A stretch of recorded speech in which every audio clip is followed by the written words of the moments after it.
there's a UFO, the first thing you do is you look at it and you're digesting it. It takes a second when you first see it before you even realize what it was. And then it hits you, and then the time it really hits you, it's gone. Yeah, that's usually the case for most sightings. I mean, people do sometimes observe, nocturnal lights for, half an hour, or sometimes even hours, But daylight discs, definitely, your classic daylight disc encounters, very rarely do you get to, are there reports of, long durations. It's usually just catching something very fleeting. Well, that was the case in Montana. Yeah, one of the guests I had on, I need to get him back on. I just thought of him. He wrote the book about the crash in Aurora, Texas, about a UFO back in the late 1800s. And he was telling me the last time he was on my show, his father, where they were at in the Midwest, his father was the police dispatcher. And they got a phone call in that a UFO landed at the hospital parking lot. And he kind of, brushed it off, a small town community, right? Right. So he dispatched an officer. Probably the officer was still eating his donut and drinking his coffee before he decided to go check it out. I would have anyway. And by the time the police got there was no UFO, but there was in the parking lot, there was the asphalt was still burning, and there was a circle. And so then they actually did call the police out there. They started investigating it and closed the parking lot off.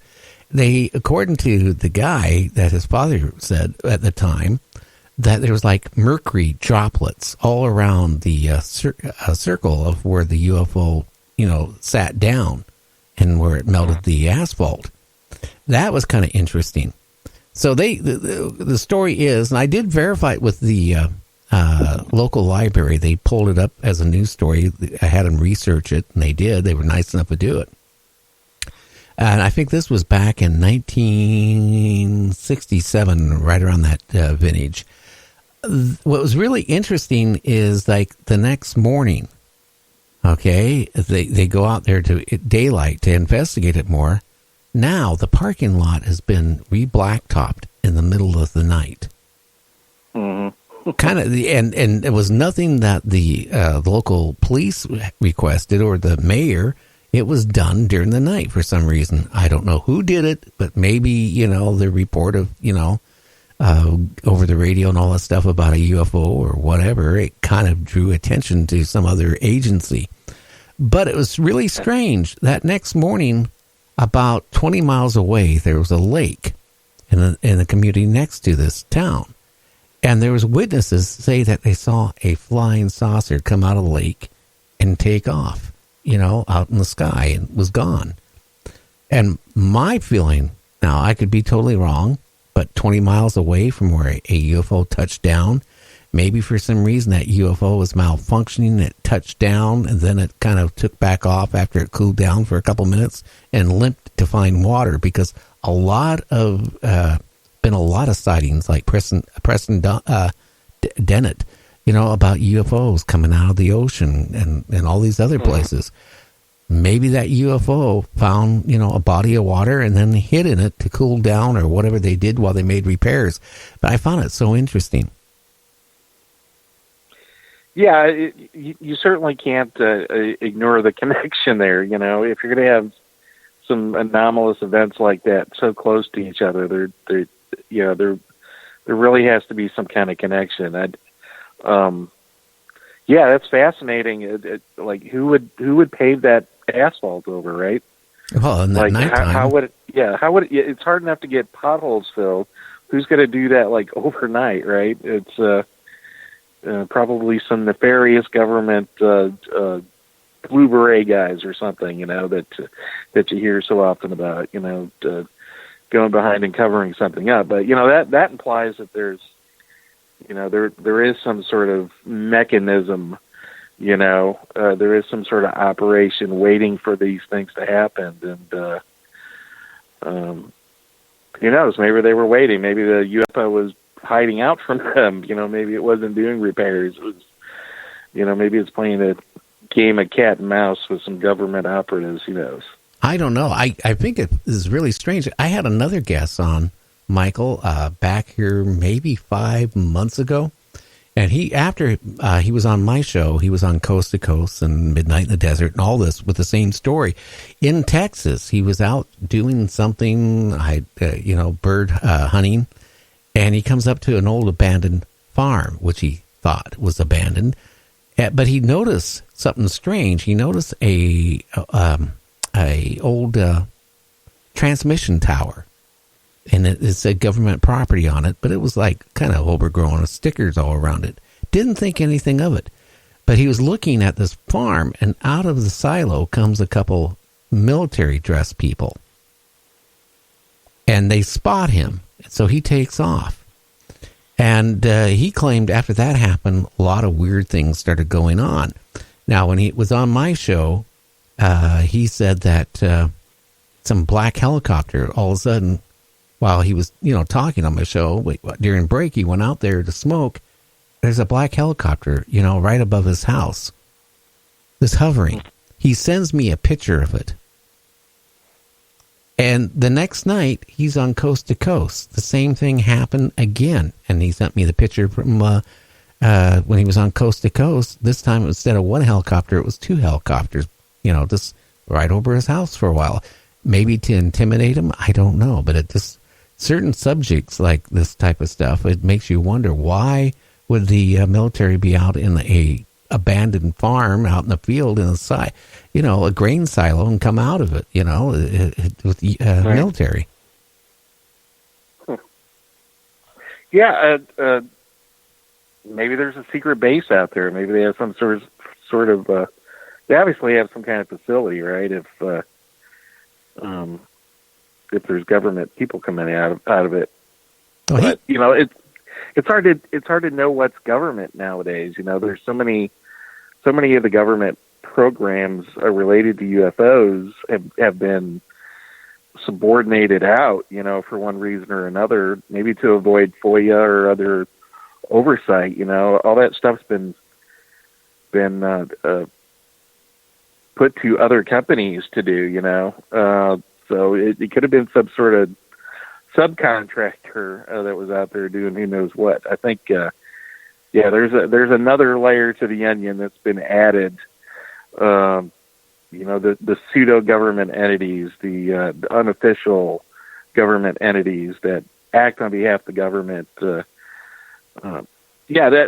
old notion of the black helicopters. A lot of people have said the government.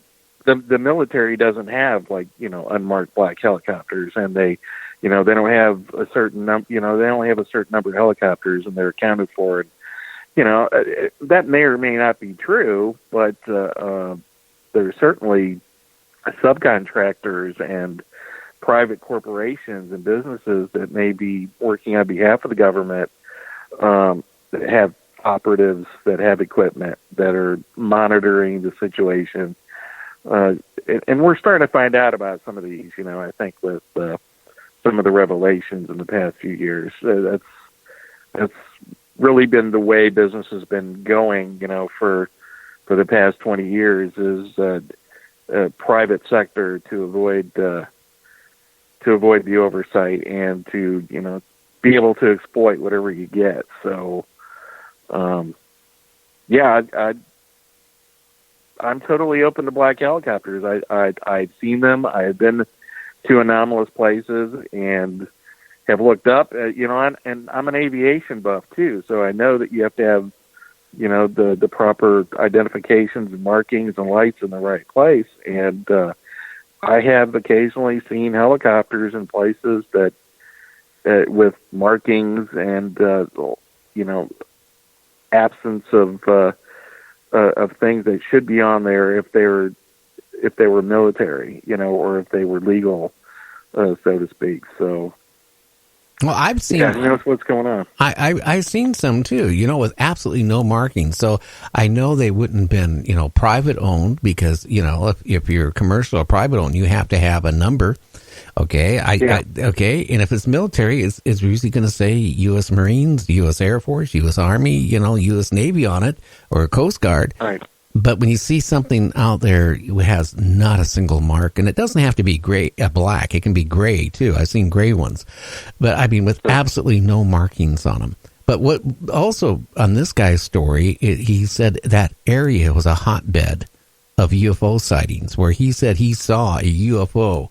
He was with his girlfriend parked, and all of a sudden a UFO kind of started going by, just above the power lines, and he got scared and took off, and he claimed that the UFO kind of stayed up behind him for a while.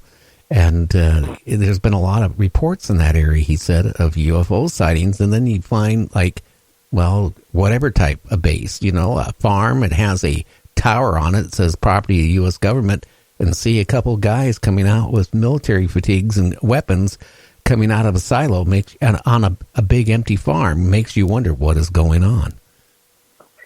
Yeah, and there's a lot of facilities out there. Yeah, there's been this idea that for the past couple of decades, maybe going back to Rendlesham or even before that UFOs, possibly piloted by extraterrestrials, are interested in say our nuclear power.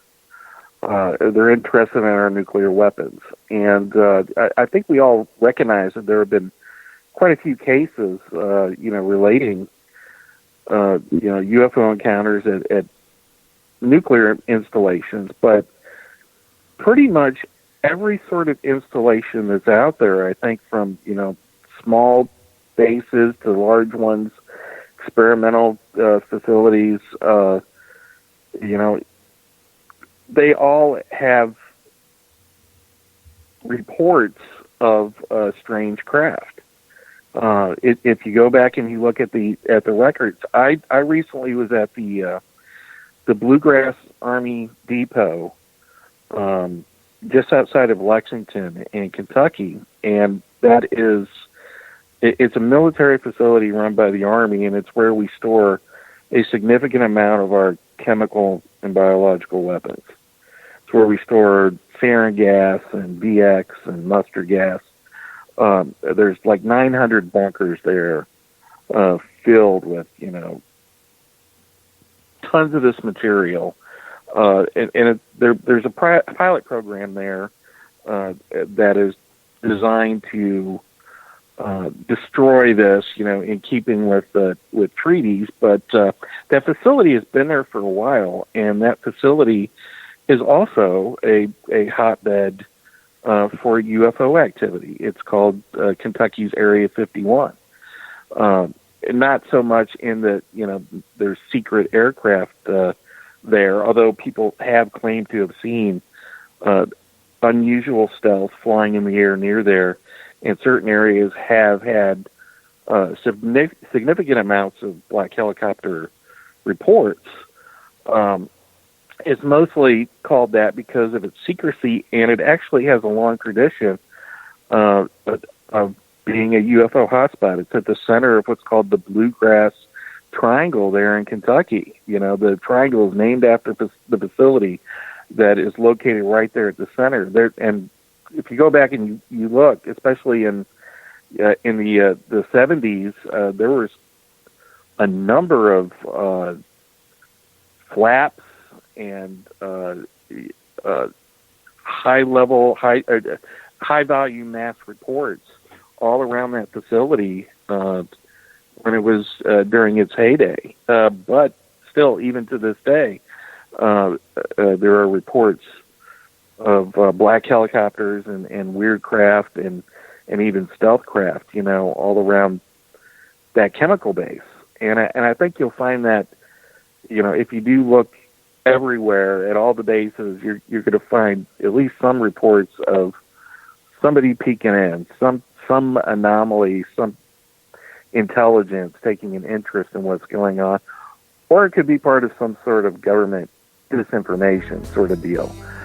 Certainly the counterintelligence stuff is a possibility.